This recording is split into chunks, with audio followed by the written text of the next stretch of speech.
ಹೊರಗುತ್ತಿಗೆ ನೌಕರರಿಗೆ 5 ಲಕ್ಷ ರೂಪಾಯಿವರೆಗೆ ಉಚಿತ ಆರೋಗ್ಯ ವಿಮೆ ಜಾರಿಗೆ ಸಚಿವ ಸಂಪುಟ ಸಭೆಯಲ್ಲಿ ಅನುಮೋದನೆ ನೀಡಿದ್ದಾರೆ. ಇದರಿಂದ ಮುಖ್ಯಮಂತ್ರಿ ಸಿದ್ದರಾಮಯ್ಯ ಅವರು ರಾಜ್ಯದ ವಿವಿಧ ಸರ್ಕಾರಿ ಇಲಾಖೆಯಲ್ಲಿ ಗುತ್ತಿಗೆ, ಹೊರಗುತ್ತಿಗೆ ನೌಕರರಾಗಿ ಕಾರ್ಯನಿರ್ವಹಿಸುತ್ತಿರುವಂತಹ ನೌಕರರಿಗೆ ಗುಡ್ ನ್ಯೂಸ್ ನೀಡಿದ್ದಾರೆ.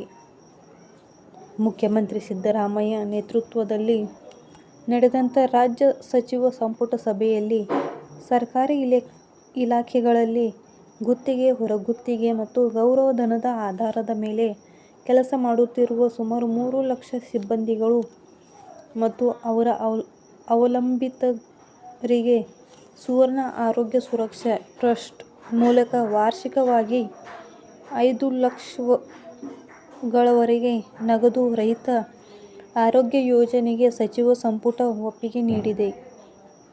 ಸಿಬ್ಬಂದಿಗಳಿಂದ ಮಾಸಿಕ 100 ರೂಪಾಯಿಗಳ ಒತ್ತಿಗೆ ಮತ್ತು ಸರ್ಕಾರದಿಂದ ಉಳಿಕೆ ಹಣವನ್ನು ಭರಿಸಲು ನಿರ್ಧರಿಸಲಾಗಿದೆ.